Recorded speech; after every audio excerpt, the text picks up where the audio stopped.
আজ আমি তোমাদের সাথে মোচা এবং মাংস দিয়ে এক ভিন্ন স্বাদের দুর্দান্ত রেসিপি শেয়ার করতে চলেছি। এই রেসিপিটা আমি প্রথম আমার বাড়িতে আমার বৌদির হাতে খেয়েছিলাম অনেক দিন আগে। তবে যেদিন খেয়েছিলাম সেদিন থেকে আজ পর্যন্ত ওর স্বাদটা আমি ফিল করতে পারি, মানে আমার এতটাই ভালো লেগেছিল।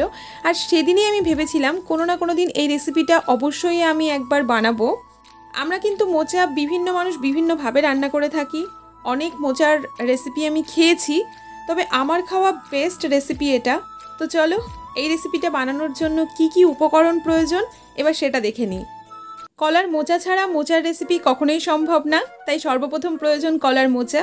এরপর আমি নিয়েছি 3টে মিডিয়াম সাইজের আলু, যেটাকে আমি বেশ ছোট ছোট করে কেটে নিয়েছি। 5 থেকে 6টা পেঁয়াজ, যেটাকে কুচিয়ে নিয়েছি। 10 থেকে 15টা লঙ্কা আর 2টো টমেটো। এখানে আছে 1 চামচ জিরে গুঁড়ো, 1 চামচ ধনে গুঁড়ো, হাফ চামচ মতো গোলমরিচের গুঁড়ো। ফোড়নের জন্য নিয়েছি 4টে শুকনো লঙ্কা, 1টা তেজপাতা, কিছুটা গোটা জিরে আর কিছুটা গোটা গরম মশলা। আর নিয়েছি 1 চামচ আদা বাটা, 1 চামচ রসুন বাটা, 300 গ্রাম মতো চিকেন কিমা। তো তোমরা তোমাদের প্রয়োজন মতো কোয়ান্টিটি বাড়াতে বা কমাতে পারো। তো এই হলো আমার চিকেন মোচার রেসিপির সমস্ত উপকরণ।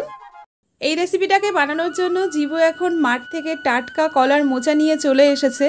যদিও কিছুটা মোচা আমার ফ্রিজে ছাড়ানো আছে, কিন্তু যতটুকু আছে ততটুকুতে এই রেসিপিটা খুব একটা ভালো হতো না, যেহেতু পূর্ব পরিকল্পনা ছিল না এই রেসিপিটা তোমাদের সাথে শেয়ার করার।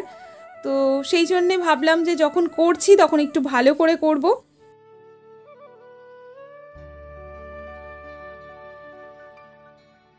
এখন আমি আমার প্রয়োজন মতো কিছুটা মোচা ছাড়িয়ে নেব।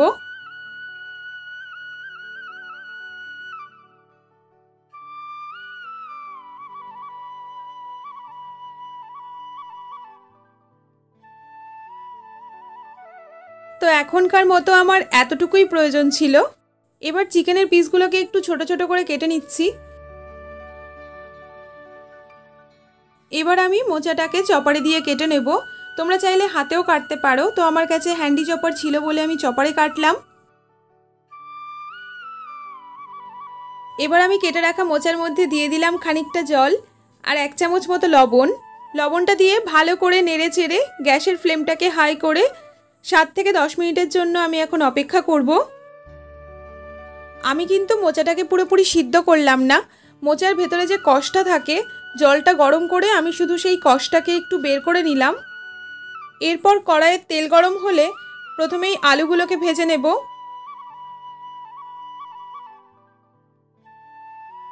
এবার আমি গোটা যে গরম মশলাগুলো নিয়েছিলাম সেগুলোকে হামানদিস্তাতে দিয়ে ভালো করে একটু কুটে নেব। এরপর আলু ভাজা তেলটাতেই দিয়ে দেব 4টে শুকনো লঙ্কা,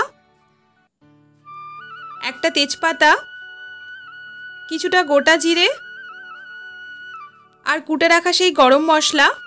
এবার এই ফোড়নের উপকরণগুলোকে একটু ভালো করে নেড়ে চেড়ে এবার আমি এতে দিয়ে দেব পেঁয়াজ কুচি। পেঁয়াজটা হালকা লাল লাল করে একটু ভেজে নেব। পেঁয়াজটা ভাজা হয়ে গেলে এখন আমি এতে দিয়ে দেব মাংসের টুকরোগুলো।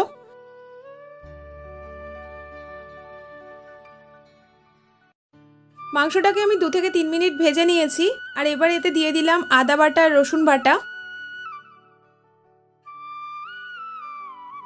এবার আমি দিয়ে দিলাম পরিমাণ মতো লবণ। লবণটা দেওয়ার পর আবারও খানিকক্ষণ নেড়ে চেড়ে গ্যাসের ফ্লেমটাকে লো করে একটা ঢাকনা দিয়ে ভালো করে কভার করে দিলাম 10 থেকে 15 মিনিটের জন্য। 15 মিনিট বাদে আমি ঢাকনাটা তুলে নিলাম আর ভালো করে চিকেনটাকে একটু নাড়িয়ে নিলাম। তো এখানে দেখো চিকেনটা অনেকটা ড্রাই হয়ে এসেছে। এই সময় আমি এতে দিয়ে দেব কেটে রাখা লঙ্কা আর টমেটো। এবার আমি গুঁড়ো মশলাগুলোও দিয়ে দেব।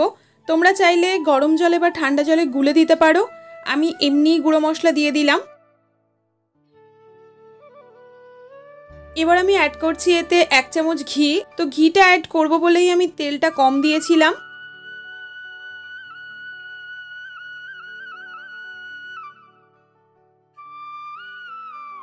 এবার এতে দিয়ে দিলাম ভেজে রাখা আলুগুলো।